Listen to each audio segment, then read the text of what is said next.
اللہ تعالیٰ وحی کو پیدا کرنے والا، یعنی کہ وحی کا خالق بھی اللہ تعالیٰ ہے اور سائنس کا خالق بھی اللہ تعالیٰ ہے. تو اگر وحی اور سائنس دونوں کا خالق اللہ تعالیٰ ہے تو پھر وحی کی ہوئی بات اور سائنس کی ہوئی بات دونوں آپس میں ایک دوسرے کے مخالف کیسے ہو سکتی ہیں؟ جی بنت مشتاق. السلام علیکم ورحمۃ اللہ. وعلیکم السلام ورحمۃ اللہ. سر، اس کی ایک وجہ جو بھی میرے مائنڈ میں آ رہی ہے وہ یہ کہ انا، آپ کی آواز بند یعنی ہو. انا ریزن ہو سکتی، انا سے انا کیا، اس کی ریزن ہو سکتی ہے. انا سے کیا مراد ہے آپ کی؟ یعنی جس طرح بنی اسرائیل کا تھا کہ وہ انہیں پتا بھی تھا کہ نبی کریم صلی اللہ علیہ وسلم یعنی کہ وہ اللہ سبحانہ تعالیٰ کے سچے نبی ہیں، لیکن وہ انا کی یعنی اس بیس پہ دین کی طرف نہیں آتے تھے کہ ہماری یعنی قوم سے کیوں نہیں چنے گئے نبی. یہ ریزن کسی اور چیز کی ہو سکتی ہے، لیکن یہ ہمارے سوال سے ریلیٹڈ نہیں ہے. میں اس کے اوپر بھی انا اور ایگو کے اوپر بھی بات کروں گا کہ بہت سارے لوگ جو ہیں شیور. وہ انا، ایگو اور اس کی وجہ سے بھی جو ہے نا وہ قبول نہیں کرتے. لیکن جو ہمارا سوال ہے نا وہ اس سے ریلیٹڈ نہیں ہے. سامہ صاحب. السلام علیکم. وعلیکم السلام. اچھا سر، میرے ذہن میں یہ بات آ رہی تھی کہ اگر جو مطلب کہ وحی بھی اللہ تعالیٰ کی طرف سے ہے اور سائنس بھی، لیکن جو وحی کو ایکسپلین کرنے والی ذات ہے وہ بہت پرفیکٹ ذات ہے جس نے اس کو ایکسپلین کیا، اللہ کے رسول کی جو ذات ہے. Very good. تو چونکہ سائنس میں سر اس طرح ہوتا ہے کہ ایک بندہ اگر ایکسپلین کر رہا ہے وہ غلط بھی ہو سکتا ہے، تو لیکن جب نیکسٹ اس سے آتا ہے تو وہ پھر جو ہے نا اس کو کریکٹ کرتا ہے اور پھر جو ہے نا درست کرتا ہے. تو میرے ذہن میں یہ بات آ رہی تھی کہ یہ اس طرح ہو سکتا ہے. بہت زبردست، بہت زبردست. اللہ تعالیٰ کو جزائے خیر عطا فرمائے. سو آپ بالکل، آپ نے صحیح نقطے کی طرف اشارہ کیا اور آپ نے بالکل اصل مسئلے کو سمجھا اور اصل مسئلے کی جڑ کو سمجھا آپ نے. کہ بنیادی طور پر جب ہم یہ کہتے ہیں کہ سائنس جو ہے وہ بھی اللہ تعالیٰ کی طرف سے اور وہی بھی اللہ تعالیٰ کی طرف سے ہے، تو جتنے بھی ہم نے مصادر علم، سورس آف نالج پڑھے تھے وہ سارے کا سارے اللہ تعالیٰ کی طرف سے ہی ہیں. تو ہم کہتے ہیں کہ اس میں کسی قسم کی کوئی شک کی بات ہی نہیں ہے.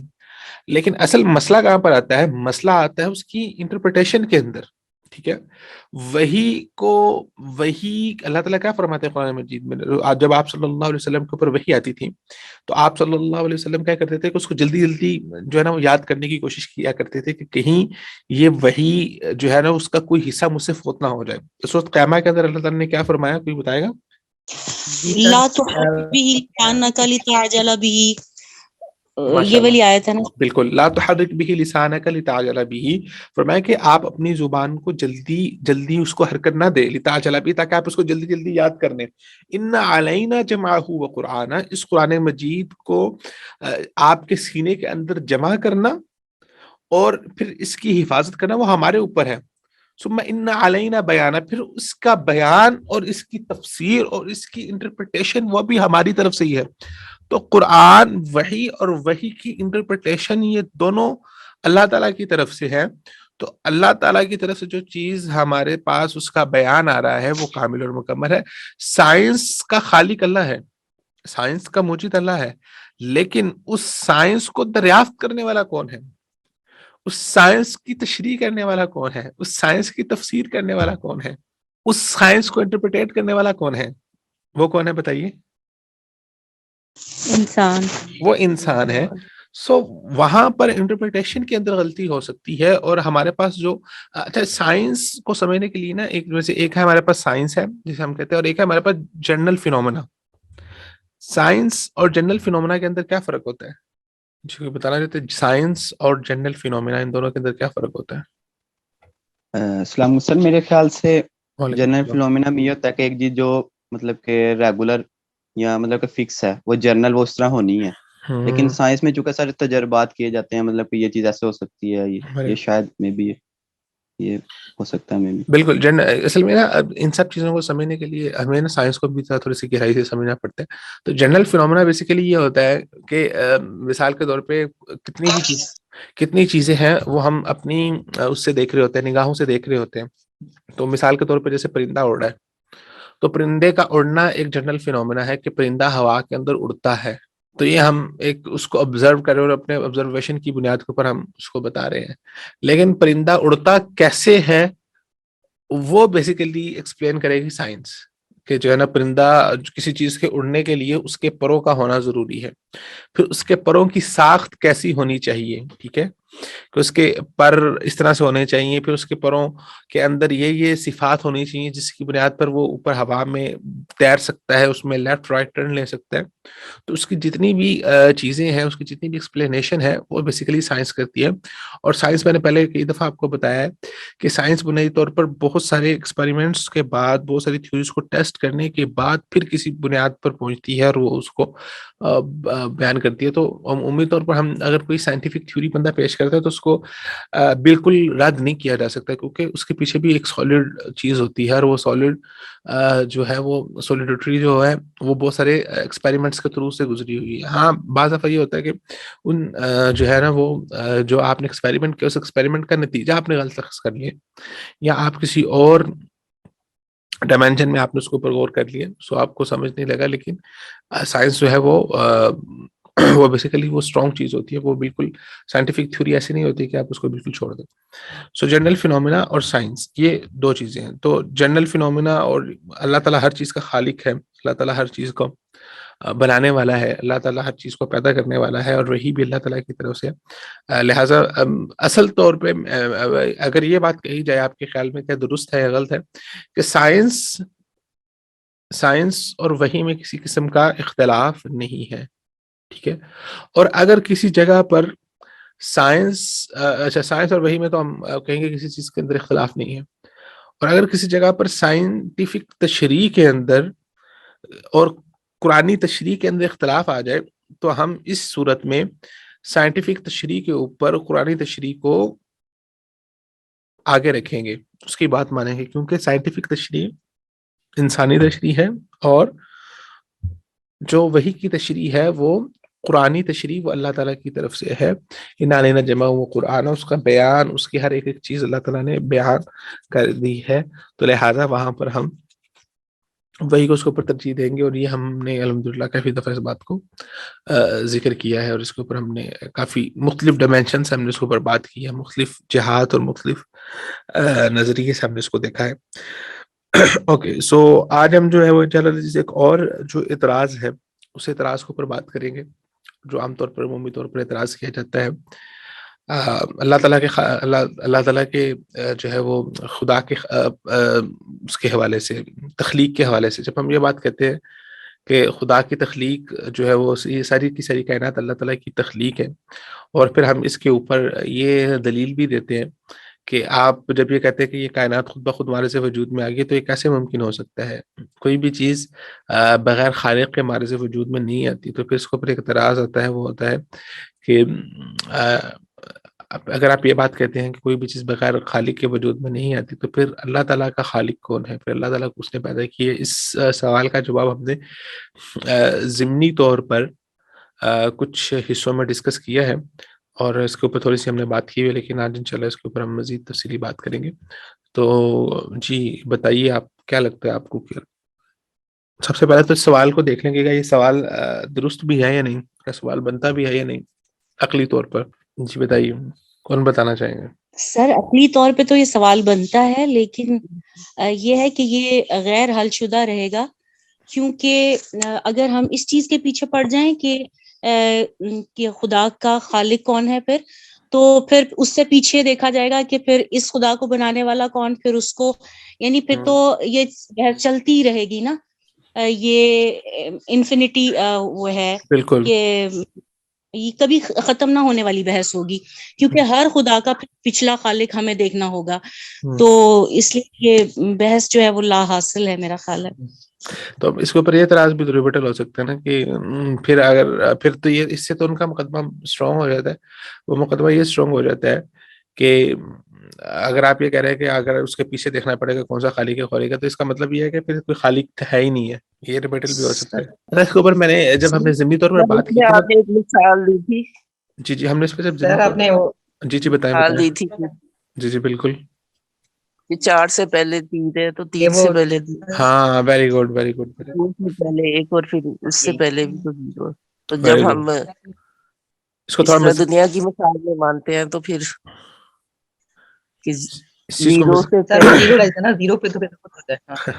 ہاں اس چیز کو مزید ایکسپلین کریں آپ. بالکل آپ نے بالکل صحیح، وہ جب ہم نے اس کی بات پر بات کی تھی تو وہ ہم نے مثال دی تھی.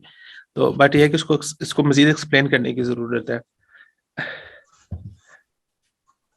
سر یہی تھا کہ جب ہم دنیا میں جیسے اگر ہم میتھ میں یہ چیز مانتے ہیں کہ بھئی زیرو سے پہلے کچھ نہیں ہے, ویری گڈ تو ویری پھر گڈ. اس طرح ہم نے اس چیز میں پھر خدا کے میں بھی یہ چیز ہمیں ماننی پڑے گی کہ بالکل. ایک چیز یکتا ہے. اس کو میں نے بتایا تھا بالکل آپ کو کہ مختلف جو ہے نا وہ جہات سے اس کو دیکھا جاتا ہے اور مختلف حوالے سے اس کے اوپر جو ہے نا وہ بات کی جاتی ہے. ایک تو سب سے پہلے جو اس کے اوپر بات کی جاتی ہے وہ اس طرح سے کی جاتی ہے کہ جیسے پہلے میڈم نے بتایا کہ یہ ایک ایسی لامتناہی بحث ہے, ایک ایسی اینڈلیس بحث ہے جو کبھی ختم ہی نہیں ہو سکتی, ٹھیک ہے نا.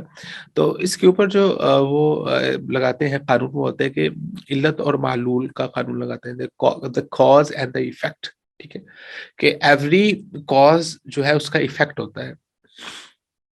تو جب کاز اور ایفیکٹ کو آپ دیکھیں گے تو خالق مطلب ہے کہ فار ایگزامپل جو اس کا نتیجہ ہے وہ دلالت کر رہا ہوتا ہے, ایفیکٹ بیسیکلی دلالت کر رہی ہوتی ہے کاز کے اوپر, ٹھیک ہے, اور کاز جو ہے وہ ایفیکٹ کے اوپر دلالت کر رہا ہوتا ہے, ٹھیک ہے. مثال کے طور پہ انسان کا جو والد ہے وہ کاز ہے اس ایفیکٹ کا کہ میرے پیدائش میں, مثال کے طور پر میں پیدا ہوں تو میری پیدائش کا میں اگر کوئی انسان مجھے دیکھتا ہے تو وہ دیکھ کے پہچان جائے گا کہ بیسیکلی میرے والد بھی ہیں, کیونکہ میں اس دنیا میں آؤں تو میں اپنے والد کے بغیر اس دنیا میں آ نہیں سکتا. سو کاز اور ایفیکٹ جو ہے اس کے اوپر بات ہو رہی ہوتی ہے کہ ہر چیز جو ہے وہ کسی بھی سبب کے تحت اس دنیا میں آتی ہے. اگر اس چیز کا کوئی سبب نہیں ہے تو وہ چیز بھی موجود نہیں ہو سکتی, ٹھیک ہے. یہ ایک بنیادی طور پر قانون ہے. سو اس باب اور اس کو ہم جب دیکھ رہے ہوتے ہیں تو اس کے اندر کچھ چیزیں ایسی ہیں کہ ہم کہتے ہیں کہ ٹھیک ہے سبب اور اس کے سبب کے تحت ہمارے سے وجود میں آتی ہے, لیکن کچھ چیزیں ایسی ہیں جو بغیر سبب کے بھی ہوتی ہیں, ٹھیک ہے. تو اس کے لیے ہم نے وجود کی 2 قسمیں کی تھی, اور وجود کی 2 قسموں کے بارے میں نے آپ کو بتایا تھا. کون بتائے گا؟ وجود کی 2 قسمیں میں نے بتائی تھی آپ کو کہ وجود کسی بھی چیز کا وجود ہے, اس کی 2 قسمیں ہوتی ہیں, 2 وجود کی قسمیں ہوتی ہیں. ایک ہوتا ہے لازم الوجود اور ایک ہوتا ہے واجب الوجود. چلے میں نے بتا دیا, اب ایکسپلین کر دیں آپ, اب تو آپ کے ذہن میں آ گیا ہوگا کہ لازم الوجود کیا ہوتا ہے اور واجب الوجود کیا ہوتا ہے. لازم الوجود اور واجب الوجود, جی بتائیں, کسی کے ذہن میں نہیں آ رہا؟ چلے میں ایکسپلین کر دیتا ہوں دوبارہ. سر وہ لازم الوجود وہ تھا کہ ایک چیز کا وجود دوسری چیز پر ہوتا ہے, ویری جیسا گڈ کہ ابھی آپ نے مثال دی ہے. Very good. اور لازم الوجود کی ہم نے مثال دی تھی, یہ جو گنتی کی مثال ہے نا یہ لازم الوجود کی ہی مثال تھی کہ لازم الوجود کہتا ہے کہ ایک چیز کے وجود کا انحصار دوسری چیز کے اوپر ہوتا ہے. تو اگر پہلی چیز ہوگی تو دوسری چیز ہوگی, اگر پہلی چیز نہیں ہے تو دوسری چیز بھی نہیں ہو سکتی. مثال کے طور پہ ہم نے کہا تھا کہ جیسے مثال کے طور پہ 2, تو 2 ہونے کے لیے پہلے 1 کا ہونا ضروری ہے, تو 1 ہوگا تو 1 + 1 2 ہوگا, ٹھیک ہے. اگر 1 ہی نہیں ہے تو 2 وارے سے وجود میں آ ہی نہیں سکتا, ٹھیک ہے. تو ہر ایک چیز جو ہے نا وہ اس کے ساتھ پہچانی جاتی ہے. تو 1 ہوگا تو 2 ہوگا, 2 ملیں گے تو 2 + 1 3 ہوگا, 3 + 1 4 ہوگا, 4 + 1 5 ہوگا, 5 + 1 6 ہوگا. اس طرح سے وہ بڑھتے رہیں گے. تو اگر 4 ہی نہیں ہوں گے تو 5 ہو نہیں سکتے, ٹھیک ہے. 5 ہونے کے لیے اگر آپ کے دیکھیں نا ایک جنرل سی چیز ہے کہ آپ کب کہیں گے کہ آپ کے پاس 5 ٹافیاں ہیں, تو 5 ٹافیاں ہونے سے پہلے 4 کا ہونا ضروری ہے. اگر آپ کے پاس 4 ٹافیاں نہیں ہے اور آپ 1 ٹافی, اور آپ کہیں گے جی 1 ٹافی ہے لیکن 1 ٹافی میرے پاس ہے اور باقی جو ہے نا وہ 4 جو ہے نا وہ میرے پاس کبھی تھیں یا وہ نہیں آئی, تو آپ کہہ رہے ہیں کہ نہیں میں پہلی 4 کو چھوڑ کے میں یہ مان رہا ہوں کہ میرے پاس 5 ٹافی ہیں. تو لازمی طور پر آپ کو ہر بندہ پاگل کہے گا کہ بھائی پہلے وہ 4 ٹافیاں تو ثابت کرو, پہلے 1 2 3 4 دکھاؤ گے تو پھر 5ویں کو ثابت کرو گے نا. اگر آپ پہلے 4 ہی نہیں دکھا سکیں گے تو پھر 5 ٹرافی اپنے پاس کیسے ثابت کر لیں گے؟ تو اس کے لیے آپ کو دکھانا پڑے گا. سو اس کائنات کے اندر یہ جو ہے نا ہر ایک چیز کا وجود دوسری چیز کے اوپر لازم و ملزوم ہے, ٹھیک ہے, جسے ہم یہ کاز اینڈ ایفیکٹ کی بات کر رہے ہیں, ٹھیک ہے. سو بیٹے کا وجود جو ہے وہ کس کے بیٹے کے وجود کے لیے کس کا وجود ہونا ضروری ہے؟ والد کا, ٹھیک ہے. زمین سے جو چیز نکلتی ہے مثال کے طور پہ درخت کے وجود کے لیے کس چیز کا ہونا ضروری ہے؟ بیج کا. Very good. اور بیج کے وجود کے لیے کس چیز کا وجود ہونا ضروری ہے؟ درخت کا درخت کا درخت کے پھل کا. جی سر پھل کا. ٹھیک ہے, درخت کے پھل کا. تو پھل کے اندر سے جو بیج ہے وہ ہوتا ہے, بعض دفعہ بیج باہر سے بھی ہوتا ہے لیکن بعض دفعہ وہ اسی کے بیج میں سے ہوتا ہے. سو وہ دونوں جو ہے نا وہ ایک دوسرے کے وجود کے اوپر منحصر ہیں. اسی طرح اور آپ بالکل مثالیں دیکھتی رہے. تو مثال کے طور پہ آپ نے ایک بہت اچھا سا گھر دیکھا, تو وہ گھر آپ نے جب دیکھا تو اس گھر کو دیکھنے کے بعد آپ کے ذہن میں کیا آیا, کس کا وجود آیا؟ سر زمین کا, پلاٹ کا. پلاٹ کا تو ٹھیک ہے, اور سر بنانے والے کا. ویری گڈ, والے بنانے والے کا. ٹھیک ہے, بنانے والے میں کون کون ہو سکتے ہیں؟ مالک کا.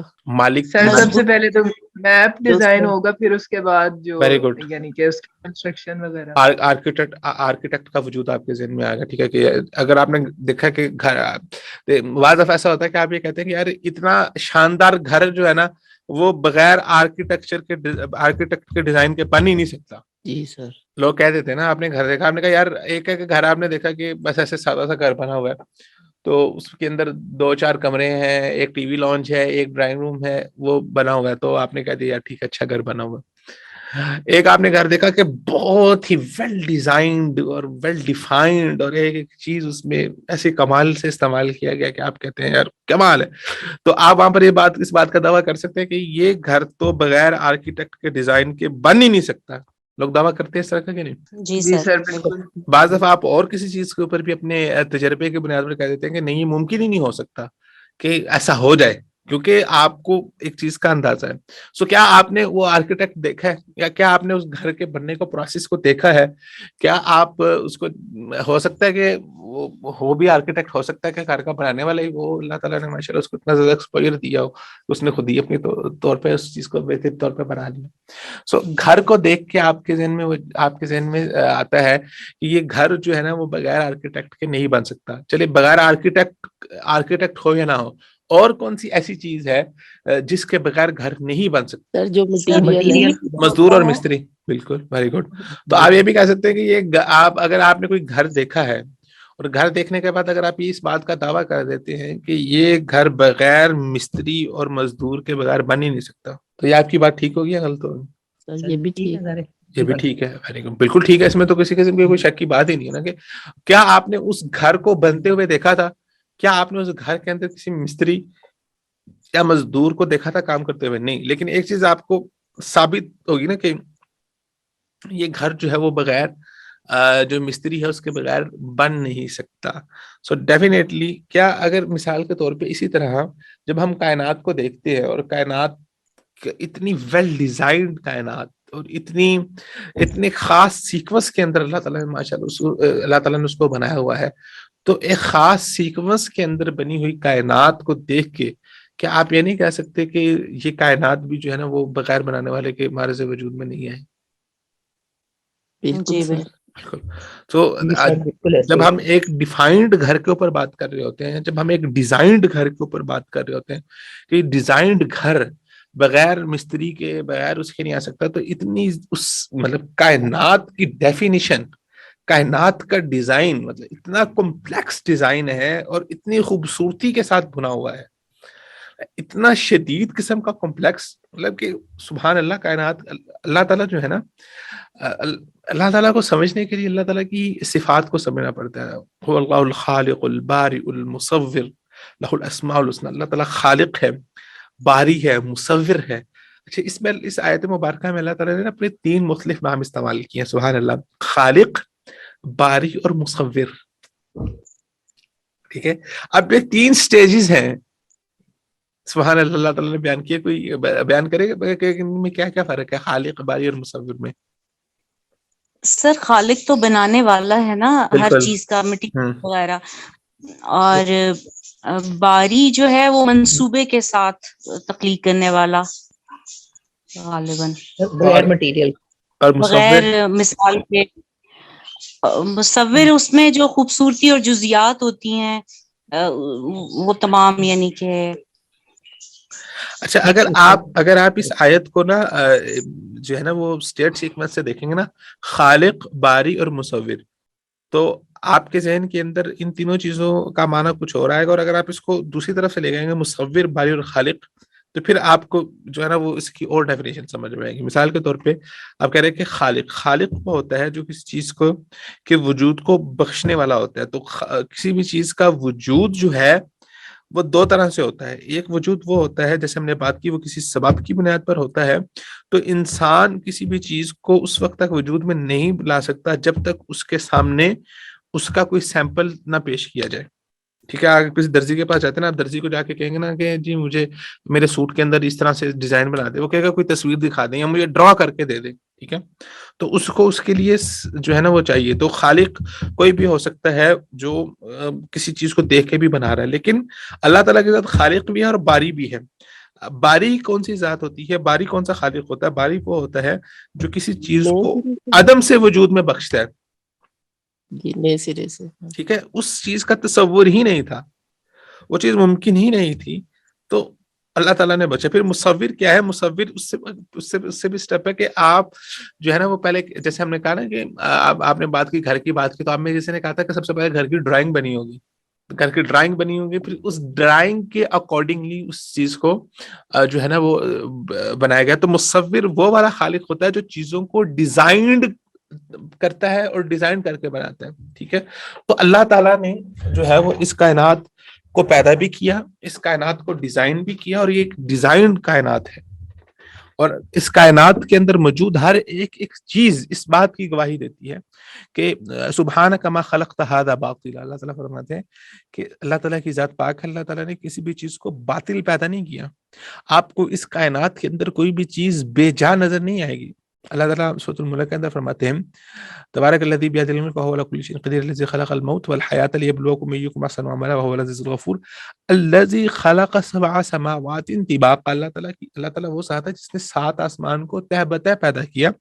ما تری فی خلق الرحمن من تفاوت. آپ اللہ تعالیٰ کی پیدائش کے اندر کوئی تفاوت, کوئی ٹیڑھ میڑ, کوئی بے ضابطگی نہیں دیکھیں گے. هل تری من فطور. اللہ تعالیٰ فرماتے ہیں اس کے اندر کیا تمہیں کوئی بے ضابطگی, کوئی فطور نظر آتا ہے؟ ثم ارجع البصر کرتين ينقلب اليك البصر خاسئا وهو حسير. اللہ تعالیٰ فرماتے ہیں کہ پھر اپنی نگاہ کو آپ ذرا آسمان کی طرف دوڑا کے دیکھیے, ایک دفعہ نہیں 2 دفعہ دیکھیے, تو آپ کو ہلکا سا کوئی شگاف, کوئی ہلکا سا بالکل کوئی بے ضابطگی بھی اس کے اندر نظر نہیں آئے گی. تو یہ وہ تخلیق ہے اللہ تعالیٰ کی جو اللہ تعالیٰ نے بنائی ہے, اور وہ ڈیزائنڈ ہے.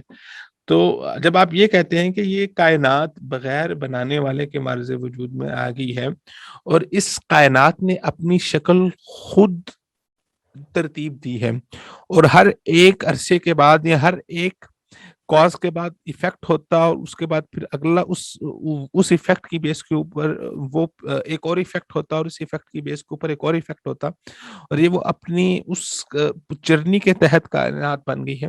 تو ہم یہ بات اس وقت مان سکتے تھے کہ اگر آپ کو اتنی ویل ڈیزائنڈ چیزیں نظر نہ آتی.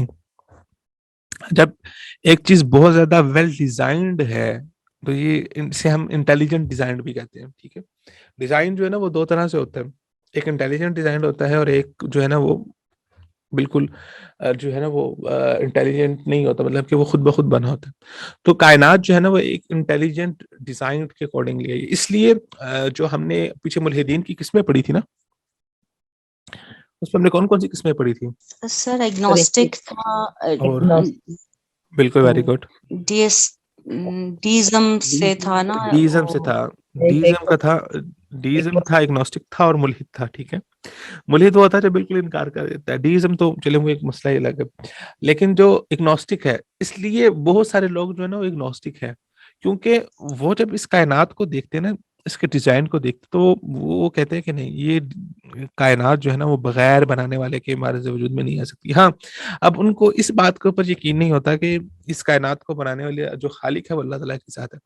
وہ کہتے ہیں کہ یہ جو ہم اتنی خوبصورت اور اتنی ڈیزائنڈ اور اتنی مطلب ہے کہ ایک خاص سیکوینس کے اندر بنی ہوئی کائنات کو دیکھ رہے ہیں, تو یہ ہیومنلی اور لاجیکلی اور عقلی طور پر ممکن ہی نہیں ہے کہ یہ ایک انٹیلیجنٹ ڈیزائن کے اوپر نہ ہو.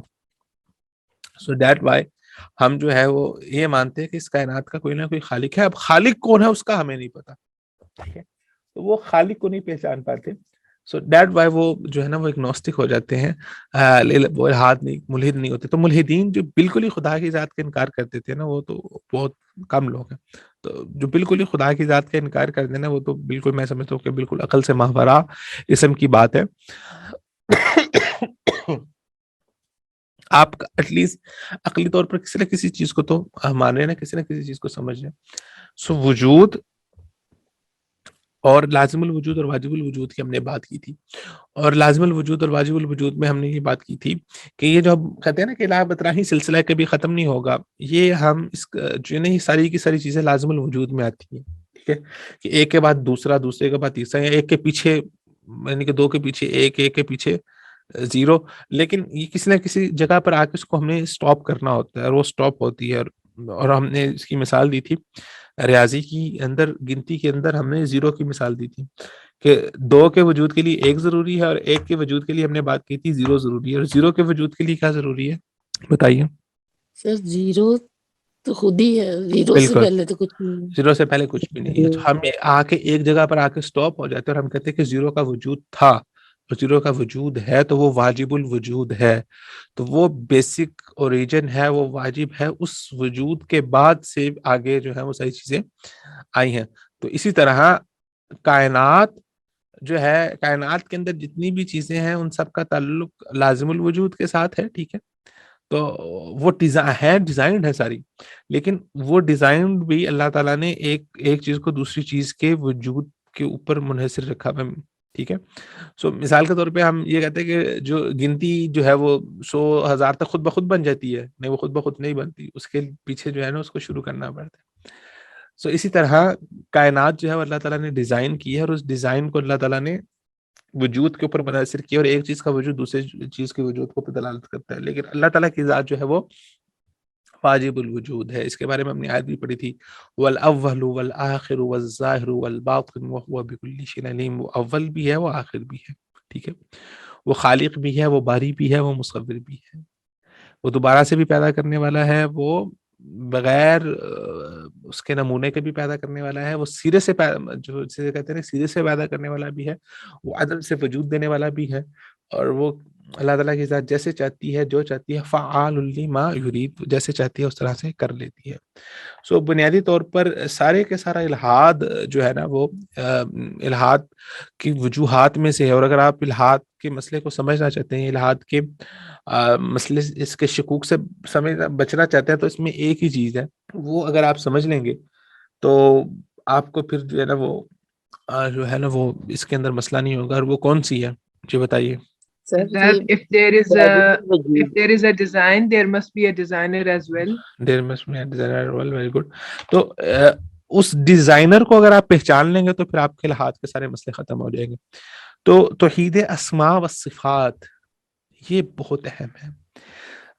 اسماء و صفات اللہ تعالیٰ کی پہچان ہے. وہ آپ کو اللہ تعالیٰ کی پہچان جتنی گہرائی, اور بعض دفعہ آپ نے یہ دیکھا ہوگا کہ میں ایک چیز کو مطلب ہے کہ اس کو بار بار ڈسکس کرتا ہوں, اور میں کوشش کرتا ہوں کہ اس کو بہت زیادہ گہرائی سے آپ کے سامنے واضح کر سکوں, کیونکہ مجھے اندازہ ہے کہ ایک دفعہ لیکچر کی صورت میں آپ کو بتا دینے سے وہ چیز, اس کی کلیئرٹی اس طرح سے آپ کے سامنے نہیں آئے گی جتنی دیر تک اس چیز کو بار بار ڈفرینٹ ڈائمینشن سے اس کے اوپر بات نہ کی جائے. مثال کے طور پہ بعض دفعہ ہوتا ہے کہ آپ کے سامنے ایک جو ٹاپک ہے یا ایک نظریہ ہے وہ لیکچر میں ایک جہت سے پیش کیا جاتا ہے, پھر جب آپ اس کے اوپر ڈسکشن کرتے ہیں تو آپ اس کے ڈفرینٹ وے سے اس کے اوپر بات کرتے ہیں, تو جتنے وے سے زیادہ بات ہوگی اتنی زیادہ کلیئرٹی آپ کو اس کے اوپر ملنا شروع ہوگی. تو بنیادی طور پر اگر آپ ان چیزوں کی کلیئرٹی اگر آپ حاصل کر لیں گے تو انشاءاللہ یہ سارے کا سارا ٹاپک آپ کے لیے بالکل آسان ہو جائے گا. تو اس کے بعد ایک اور اعتراض کیا جاتا ہے کہ خدا کی ذات نظر نہیں آتی. اس کے اوپر بھی ہمارا جو, کیونکہ ہم نے پیچھے ساری چیزیں الحمدللہ ساری تفصیل سے پڑھ لی ہوئی ہیں, تو اس کے اوپر بھی ہم نے 12 مرتبہ بات کی ہوئی ہے کہ خدا کی ذات نظر کیوں نہیں آتی بتائیے سر. اللہ تعالیٰ نے اپنے آپ کو جو ہے نا وہ مطلب رکھا ہے, عالم الغیب میں رکھا ہے. اگر وہ سامنے آ جائے تو پھر ہماری دنیا میں ہمیں امتحان کے لیے پیدا کیا ہے. بالکل, ویری گڈ, بہت اچھی بات کی آپ نے کہ ہمیں امتحان کے لیے پیدا کیا. اگر اللہ تعالیٰ کی ذات سامنے آ جائے گی تو پھر امتحان کا مقصد ہی بالکل ختم ہو جائے گا, ٹھیک ہوگا. تو ہمارا جی سر ایک بات پوچھنی کہ یہ جو ہمیں جو ایک بات سمجھ آتی ہے کہ یہ بلڈنگ کس نے بنائی ہے, یہ گھر کس نے بنایا ہے, اس کو بنانے والا کوئی ہے, جی تو پھر یہ ملحدین کو کیوں نہیں سمجھ آتی یہ بات؟ یعنی کہ وہ کس طرح پر وہ کس طرح مطلب اس چیز پہ بلیو کر لیتے ہیں کہ بھی یہ جو ہے نا یہ خود بخود بنا ہے. بالکل. اچھا اس میں دو تین چیزیں ہیں. ایک تو پہلے ہمارے پاس جو ہے نا وہ اگنوسٹک اور دیزم جو ہے نا یہ دونوں تو وہی ہیں جو خدا کی ذات کو ماننے والے ہیں, ٹھیک ہے. تو وہ اتنی آسانی سے خدا کی ذات کا انکار نہیں کر سکتے, اس لیے آپ کو خدا کے ماننے والوں کی اکثریت زیادہ ملے گی, خدا کا انکار کرنے والوں کی اکثریت بہت زیادہ کم ہے. اچھا, اب خدا کے ماننے والوں کی اکثریت جہاں پر بہت زیادہ کم ہے وہ کیوں کم ہے, وہ لوگ ہیں جو ملحدین ہیں, وہ خدا کی ذات کا پھر انکار کیوں کر دیتے ہیں, ٹھیک ہے. سو بنیادی طور پر کچھ چیزیں ایسی ہیں جو چیزیں انسان کی عقل سے کچھ نہ کچھ ماورا ہیں, اور وہ ان کو سمجھنا تھوڑا سا مشکل ہو جاتا ہے انسان کے لیے, اور ان کا تعلق ایمان بالغیب کے ساتھ ہے. تو سب سے پہلے ایمان بالغیب کا عنصر ہے. تو جب آپ کی ایمان بالغیب آپ کی ذات میں نہیں ہوگا, یا آپ کی ذات میں ایمان ہی نہیں ہوگا, تو پھر آپ کو بہت ساری چیزیں ماننے کے اندر بہت ساری مشکلات کا سامنا کرنا پڑے گا, اور آپ نہیں اس کو مطلب کہ آپ نہیں مان سکیں گے, کیونکہ آپ عقلی طور پر جو ہے نا وہ اس کو ہر چیز کو عقلی طور پر پرکھ رہے ہوں گے. پھر بنیادی طور پر جو سب سے بڑا ایشو اور مسئلہ ہے نا وہ ملحدین کا, وہ جو ہم نے ایک مسئلے کے اوپر میں نے جو کافی گہرائی سے بات کی آپ کے سامنے, وہ ہے مصادر علم کا مسئلہ, کہ کس چیز کو کہاں پر رکھنا ہے. سائنس کیا ہے؟ کیا سائنس جو ہے وہ عقل کل ہے, یا سائنس اس دنیا کی سب سے بڑی الٹیمیٹ ریئلٹی ہے؟ تو بنیادی طور پر ان کے نزدیک سائنس جو ہے نا وہ اس دنیا کی الٹیمیٹ ریئلٹی ہے. تو جو چیز سائنٹیفکلی پروو ہوگی اسی کو وہ مانیں گے, جو چیز سائنٹیفکلی پروو نہیں ہوگی وہ اس کا انکار کر دیتے ہیں. سو وہ سارے کا سارا ان کی زندگی کا ماں حاصل جو ہے نا وہ عقل کے بیچ میں ہی رہتا ہے, اور وہ عقلی طور پر ہر چیز کو ثابت کرنے پہ لگے رہتے ہیں. تو پھر کیا ہوتا ہے کہ جب عقلی طور کے اوپر آپ کسی چیز کو ثابت کرنا شروع کرتے ہیں تو انسان کی عقل ناقص ہے, تو بہت ساری ناقص چیزوں کے اوپر آپ کا نظریہ بن جاتا ہے, اور پھر آپ اس نظریے کو کا اقرار کر لیتے ہیں. جیسے شروع میں نے کہا تھا کہ آپ میں سے غالباً مشتاق انہوں نے بات کی تھی, انا کی بات کی تھی, ایگو کی بات کی تھی. پھر وہ انا اور ایگو آ جاتی ہے کہ آپ نے ایک نظریہ بنا لیا, پھر آپ اس نظریے کو ڈیفینڈ کرنا شروع کر دیتے ہیں, اور آپ پھر ڈیفینڈ جو جسے کہتے ہیں نا کہ اس کے ڈیفینڈ وہ موڈ ہوتا ہے, خاص موڈ ہوتا ہے, ڈیفینڈنگ موڈ ہوتا ہے جی, ڈیفینڈنگ موڈ کے اندر آ جاتے ہیں. پھر آپ جو ہے نا وہ بات کو سمجھنا کم چاہ رہے ہوتے ہیں, اپنی نظریے کو صحیح ثابت کرنا چاہ رہے ہوتے ہیں. تو اکثر طور پہ آپ نے دیکھا ہوگا کہ دو لوگوں کے بیچ میں اختلاف ہو گیا ہے, اور جو ہے وہ دو مختلف نظریات کے اوپر لوگ دونوں کا نظریہ مختلف ہے, تو وہ بنیادی طور پر بحث جو ہے نا وہ بحث برائے بحث کر رہے ہوتے ہیں. وہ کیا ہوتا ہے کہ وہ اپنا آپ کو دیکھ رہا ہوتا ہے کہ اچھا اگلے بندے کی بات میں سے مجھے کوئی ویک پوائنٹ ملے, اور میں اس ویک پوائنٹ کی بیس کے اوپر یہ ثابت کر دوں کہ اس بندے کو کم پتہ ہے, لہٰذا اگر اس کو کم پتہ ہے تو میری بات ٹھیک ہے, حالانکہ یہ بات بالکل درست نہیں ہے. سو ان کا بنیادی طور پر وہ انا آ جاتی ہے, وہ ایگو آ جاتی ہے, وہ ڈیفینڈنگ موڈ آ جاتا ہے, پھر وہ سوچنے سمجھنے کی صلاحیت سے وہ ختم ہو جاتے ہیں. یہی وہ چیز ہے جس کو اللہ تعالیٰ نے قرآن مجید میں فرمایا ہے کہ ختم اللہ علی قلوبہم وعلی سمعہم وعلی ابصارہم غشاوہ. پھر جو ہے نا وہ دل کے اوپر وہ پڑ جاتا ہے, تالا پڑ جاتا ہے. تو اللہ تعالیٰ فرماتے ہیں کہ وعلی ابصارہم غشاوہ, ہاں بصارت تو ان کے پاس ہے لیکن بصیرت نہیں ہے. سب کچھ دیکھ رہے ہیں لیکن دیکھنے کے باوجود بھی وہ تمام چیزیں جس چیز کے اوپر دلالت کر رہی ہیں, جو ہدایت اور رہنمائی اس سے ملنی ہے, وہ اس کو نہیں مل پاتی. تو اس لیے وہ لوگ جو ہے نا وہ عقلی طور پر چیزوں کو دیکھ رہے ہوتے. سو بنیادی طور پر الحمدللہ اللہ تعالیٰ نے ہمیں جو ہے نا وہ عقل و شعور دیا ہے, اور عقل و شعور کی جو حدیں ہیں ہم اس کو سمجھ رہے ہیں. تو جب تک آپ عقل اور شعور کی حد کو سمجھیں گے نا, انسان جب تک اپنی حد کے اندر رہتا ہے نا تو انسان بیلنس رہتا ہے. لیکن جب انسان اپنی حد سے ماورا ہو جاتا ہے تو وہ پھر کیا ہو جاتا ہے بتائیں, جب اپنی حدود سے باہر نکل جاتا ہے وہ سرکش ہو جاتا ہے, سرکش ہو جاتا ہے. ویری گڈ, بہت اچھی بات کی, وہ شیطان بن جاتا ہے پھر. تو جب تک جی بالکل سر obviously بات ہے ڈسٹرکشن, تو لیکن ہم لمٹس میں کس طرح رہ سکتے ہیں؟ لمٹ میں کس طرح رہ سکتے ہیں؟ بالکل ظاہری بات, بہت اچھا سوال ہے آپ کا. تو لمٹ میں ہم اس طرح رہ سکتے ہیں کہ ہم اپنا جو ہمارا وجود ہے اس کی حقیقت کو سمجھے, کہ ہمارے وجود کی حقیقت کیا ہے, اور ہمارے زندگی کا مقصد کیا ہے, اور کیوں ہم جو ہے نا وہ اللہ تعالیٰ نے ہمیں کیوں پیدا کیا ہے. تو اپنے مقصد تخلیق کو سمجھ لیں گے آپ, کوئی بھی چیز کس وقت اپنے دائرہ کار میں رہے گی؟ جب وہ اپنے مقصد تخلیق کو سمجھ لے گی. جب آپ اپنے مقصد تخلیق کو سمجھ لیں گے تو آپ ڈیفینیٹلی آپ اپنے آپ کو ڈیفائن کر لیں گے. تو جو ملحد ہے وہ اپنے آپ کو ڈیفائن ہی نہیں کرتا. اس لیے اگر آپ، میں نے بہت سارے ملحدین کے ساتھ میری باتیں بھی ہوتی رہی ہیں، ڈیبیٹس بھی ہوتی رہی ہیں. کچھ جرمنی کے لوگ تھے، اوور آل جو انٹرنیشنل ملحدین ہے، کبھی میں کسی کو دیکھتا ہوں بات کرتے ہوئے، یہ ڈیبیٹس کو سنتا ہوں، تو آپ کو جنرلی لگے گا کہ وہ انتہائی بدتمیز قسم کے لوگ ہوتے ہیں. آپ کبھی ان کے بات کرنے کا انداز دیکھیں، آپ کبھی ان کے دیکھیں کہ وہ کس طرح سے چڑھ چڑھ کے بول رہے ہوتے ہیں، اور دیٹ سب کہ وہ آپ کو نظر آ رہا ہوتا ہے کہ یہ اس بندے کے اندر نا وہ شیطانی عنصر اس کے اندر پایا جا رہا ہوتا ہے، وہ اس کی ذات سے آپ کو نظر آ رہا ہوتا ہے. وہ اس لیے نظر آ رہا ہوتا ہے کہ اس انسان نے اپنی عقل کی جو حدود ہے نا اس کو نہیں سمجھا. تو اللہ تعالیٰ نے انسان کو پیدا کیا تھا عبادت کے لیے، ٹھیک ہے. اللہ تعالیٰ نے انسان کو پیدا کیا تھا اپنی اطاعت و فرما برداری کے لیے. وما خلقت الجن والانس الا ليعبدون، اور اس دنیا کو امتحان اور جو ہے وہ آزمائش بنایا تھا. تو اس کے اندر آپ نے اب اس دنیا کی زندگی کو گزارنا ہے اور آپ نے آگے نا، تو اپنے مقصد تخلیق کو آپ جب آپ اپنے مقصد تخلیق کو سمجھ لیں گے تو آپ کنٹرول کے اندر آ جائیں گے. لیکن جیسے جب آپ اپنی عقل کو بیچ میں ڈالنا شروع کر دیں گے تو بنیادی طور پر ہم نے کہا سب سے پہلے لحاظ کی ابتدا تو شیطان سے ہی ہوگی نا، کہ شیطان نے اپنا جو ہے نا وہ عقلی طور پر جو اپنی عقلی دلائل پیش کرنا اللہ تعالیٰ کو شروع کر دی، کہنا خیر منہ خلقتنی من نار وخلقتہ من طین، کہ اللہ تعالیٰ میں تو اس سے بہتر ہوں، آپ نے مجھے جو ہے وہ اس سے پیدا کیا، آگ سے پیدا کیا، اور حضرت آدم علیہ السلام کو مٹی سے پیدا کیا. تو آگ اونچی ہوتی ہے، مٹی نیچے زمین پر ہوتی ہے، تو لہٰذا جو ہے وہ میں اس کو جو ہے نا وہ سجدہ نہیں کروں گا. اچھا مجھے ویسے خود بتائیں یہ کیا کہ ویسے اگر آپ چھوڑ دیں شیطان کو چھوڑ دیں، یہ لاجک بنتی ہے کہ لاجک بنے کہ میں آگ سے بنا ہوں تو آگ اوپر کو جاتی ہے، مٹی زمین کے ساتھ لگی ہوئی ہے، تو میں جو ہے نا اس کو سجدہ نہیں کروں گا. ایسے آپ کی نظر میں لاجک بنتی ہے؟ مجھے تو نہیں اس کے اندر کوئی لاجک سمجھ آتی. بٹ لیکن جب انسان نے گمراہ ہونا ہوتا ہے، انسان کی عقل پہ پردہ پڑنا ہوتا ہے، تو انسان کی عقل کے اوپر پردہ پڑ جاتا ہے اور پھر بس وہ اپنی ایگو کے اندر آ جاتا ہے، تو وہ اپنی ایگو کو لے آتے ہیں. تو سب سے پہلے الہاد کی ابتدا تو شیطان سے ہی ہوگی. پھر آپ نے کہا کہ الہاد کی مختلف قسمیں رہی، ٹھیک ہے. کچھ لوگ مکمل ملحد رہے، کچھ لوگ پارشلی ملحد ہوئے، کچھ لوگ جو ہے وہ اس طرح سے ہوتے رہے. سو بنیادی طور پر جو ہے نا وہ انسان کب اپنی مقصد تخلیق کو سمجھے گا؟ جب وہ اپنے سے سپیریئر کسی کو سمجھے گا. ہم نے بات کریں کہ آپ کس طرح سے کنٹرول میں آئیں گے.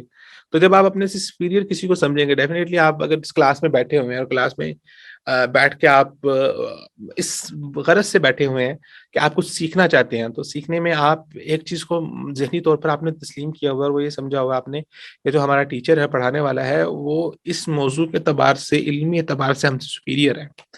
تو آپ نے جب اس کی سپیریٹی کو سمجھا ہے تو پھر آپ جو ہے نا یہاں پر بیٹھے ہیں سمجھنے کے لیے، پڑھنے کے لیے. تو اگر آپ یہ سمجھیں کہ ہمیں ٹیچر سے زیادہ پتہ ہے، ہم زیادہ بہتر سمجھتے ہیں، ٹھیک ہے، ٹیچر کو کیا پتا، تو کیا آپ سمجھ پائیں گے؟ کیا آپ اس کلاس کے اندر آپ کو کنٹرول کرنا ممکن ہو پائے گا؟ بہت دفعہ ہوتا ہے، بہت ساری کلاسز میں کچھ لوگوں کو یہ زوم ہوتا ہے کہ جی ہمیں زیادہ پتہ ہے. تو جب ایک اسٹوڈنٹ کو یہ فیل ہونا شروع ہو جاتا ہے مجھے زیادہ پتہ ہے، تو وہ پھر آؤٹ آف کنٹرول ہو جاتا ہے، پھر اس کا بیلنس نہیں ہوتا، اس کو بیلنس نہیں کیا جا سکتا. سو جب آپ کسی ذات کو اپنے سے سپیریئر سمجھے، اسی طرح کہ اس کائنات کے اندر بھی ہے، تو ملحدین تو وہ تو سمجھتے ہیں کہ اس کائنات کا جو ہے نا سب کچھ ہم ہی ہے، سارا کچھ جو ہے نا وہ کوئی خالق ہے ہی نہیں، ہم کسی کے سامنے جواب دہ نہیں ہے، کوئی سپیریئر ذات ہی نہیں ہے. اور وہ پھر وہ مذاق نعوذ باللہ من ذالک بناتے ہیں رسول اللہ صلی اللہ علیہ وسلم کی ذات کا، دین کا، اہل اسلام کا. تو وہ اپنے آپ کو سپیریئر سمجھ رہے ہوتے ہیں، تو پھر وہ بندہ آؤٹ آف کنٹرول ہوتا ہے، تو وہ پھر شیطان بن جاتا ہے.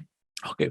سو ہم نے بات کی، دوسرا جو سوال تھا وہ تھا اللہ تعالیٰ کی ذات کا کے حوالے سے تھا، ادھر اوپر ہے، ہاں، خدا جو ہے نا وہ نظر کیوں نہیں آتا، اس کو ہم نے بات کر لی. پھر اللہ تعالیٰ کے اوپر بن دیکھے ایمان کیوں، ٹھیک ہے. تو اللہ تعالیٰ کے اوپر، اچھا مجھے بتائیں، اللہ تعالیٰ پر ایمان جو ہے وہ بن دیکھے ایمان ہے؟ جی سر، بالکل بن دیکھے. سر اس ویسے اللہ تعالیٰ کی ذات کو تو بن دیکھے ہیں، لیکن اللہ تعالیٰ کی جو تخلیقات ہیں اور وہ ساری ویری گڈ. تو اسے ہم کہتے ہیں ایمان بالمشہود، ٹھیک ہے، ایمان بالشہود، کہ اللہ تعالیٰ کی ذات کو تو ہم نے دیکھا نہیں، جیسے ہم نے شروع میں بات کی تھی کہ ہم نے گھر کو تو دیکھا. تو اس لیے اللہ تعالیٰ کی ذات پر ایمان جو ہے نا وہ بن دیکھے کا مطلب یہ نہیں ہے کہ آپ نے بالکل آنکھیں بند کر کے اس بات کو مان لیا ہے. ہم بن دیکھے کا اور ایمان بالغیب کا بھی یہ مطلب ہے کہ اس کے پیچھے بھی لاجک ہے، اور اس کے پیچھے بھی جو ہے نا وہ پورے کا پورا ایک فلسفہ ہے، اور اس فلسفے کے اوپر کھڑے ہوئے. تو ہم ایمان بالشہود کے اوپر ہم قائم ہے کہ ہم وہ کہتے ہیں کہ عارف ربی بذاتہ و صفاتہ و بمخلوقاتہ، کہ میں نے اللہ تعالیٰ کو پہچانا اس کی مخلوقات کے ذریعے سے، اس کی صفات کے ذریعے سے اور اس کی ذات کے ذریعے سے. اللہ تعالیٰ کی جو مخلوقات ہیں اس کے ذریعے سے ہم اللہ تعالیٰ کی ذات کو پہچانتے. تو خدا پہ بن دیکھے ایمان لانے کا مطلب یہ نہیں ہے کہ آپ نے بس بالکل آنکھیں بند کر کے کسی اندھیرے کے اندر آپ دیے چلا رہے، نہیں، وہ بھی بنیادی طور پر وہ ہے، اس کے اوپر ہے، ایک پورے نظریے اور فلسفے کے اوپر ہے. اچھا، اب یہ بہت سارے لوگوں کو نہیں پتا، جیسے ماشاء اللہ آپ تو ادھر ہیں تو آپ اس چیزوں کے بارے میں سمجھ رہے ہیں، آپ کو اندازہ ہے کہ اللہ تعالیٰ کی ذات کے اوپر ہم کس طرح سے ایمان لے کے آ رہے ہیں. تو اکثر لوگ جو ہے ان کو اس بات کا اندازہ نہیں ہوتا ہے کہ ایمان بالغیب کا مطلب کیا ہے. اچھا، اس کے بعد ایک اور بہت جو زبردست قسم کا اعتراض کیا جاتا ہے نا، وہ یہ کیا جاتا ہے کہ قدرتی آفات کیوں آتی ہیں. میں سوال کو تھوڑا سا مزید الیبوریٹ آپ کے سامنے کر لیتا ہوں. وہ کہتے ہیں کہ اگر چلے آپ کہتے ہیں کہ خدا کی ذات موجود ہے، اور خدا کی ذات کو آپ یہ کہتے ہیں کہ خدا کی ذات کے اندر جو ہے نا وہ صفات کمال پائی جاتی ہیں، ٹھیک ہے. اچھا، اس سوال سے پہلے میں ایک اور سوال آپ کے سامنے رکھتا ہوں، وہ یہ ہے کہ کیا اللہ تعالیٰ جو ہے وہ خالق خیر اور شر دونوں ہے؟ کیا خیر کو بھی اللہ تعالیٰ نے پیدا کیا؟ چلو خیر کا تو مسئلہ نہیں ہے، کیا شر کا خالق بھی اللہ تعالیٰ ہے؟ جی سر. ٹھیک ہے. تو جب آپ یہ کہہ رہے ہیں کہ شر کا خالق اللہ تعالیٰ ہے، تو دیٹ مینس اس کائنات کے اندر جتنی بھی شر پائی جا رہی ہے یا جتنا بھی ظلم پایا جاتا ہے وہ اللہ تعالیٰ کی مرضی سے ہو رہا ہے، اور وہ اللہ تعالیٰ وہ ظلم کروا رہا ہے. تو یہ اس کے اوپر جو ہے نا یہ مریدین کی طرف سے بہت سارا اعتراض ہوتا ہے. وہ کہتے ہیں کہ جی آپ کا نعوذ باللہ من ذالک اگر خدا موجود ہے تو دنیا میں اتنے لوگ بھوک سے مر رہے ہیں، تو وہ کیا نعوذ باللہ من ذالک، میں آپ کو ان کی بات بتا رہا ہوں کہ کیا اس کو خدا کی ذات کو نعوذ باللہ من ذالک لفظ کفر نہ باشد، تو اس کو لوگوں کو پر رحم نہیں آتا؟ آپ تو کہتے ہیں کہ آپ کا رب تو رحمان الرحیم ہے، وہ بہت رحم کرنے والا ہے، تو کیا اس کو ان لوگوں کے اوپر رحم نہیں آتا؟ اور اس کائنات کے اندر جتنی بھی، تو یہ ساری چیزوں کا وجود ہونا، وہ کہتے ہیں کہ شر کا اٹ سیلف وجود ہونا اس کائنات کے اندر، وہ اس بات کی دلیل ہے کہ خدا نہیں ہے. اگر خدا ہوتا تو وہ پھر اتنا جو ہے نا وہ نعوذ باللہ من ذالک بے رحم نہ ہوتا. یہ ایک بہت بڑا، اللہ تعالیٰ خود تو فرماتے ہیں کہ میں غفور الرحیم بھی ہوں لیکن شدید العقاب بھی ہوں. شدید العقاب بھی. یہ ایک بنیادی طور پر اعتراض کیا جاتا ہے. تو اس مسئلے کو سمجھنے کے لیے مسئلہ خیر اور شر کو سمجھنا پڑے گا، اور پھر جو ہے اسی کے ضمن میں ہم آگے سمجھیں گے تقدیر کے مسئلے کو. ٹھیک ہے، خیر اور شر کے اندر پھر آگے ہمیں تقدیر کے مسئلے کو سمجھنا پڑے گا کہ پھر انسان کو جو اللہ تعالیٰ نے اختیار دیا، پھر اللہ تعالیٰ نے جو انسان کو پیدا کی، انسان کی جو اللہ تعالیٰ کی مشیت ہے، ارادہ ہے، تقدیر ہے، قدرت ہے، یہ ساری کی ساری چیزیں، یہ ایک ہمارا انشاءاللہ عزیز پھر ایک نیا ٹاپک ہوگا جس کو ہم انشاءاللہ اگلی کلاس میں ہم اس کو ڈسکس کریں گے.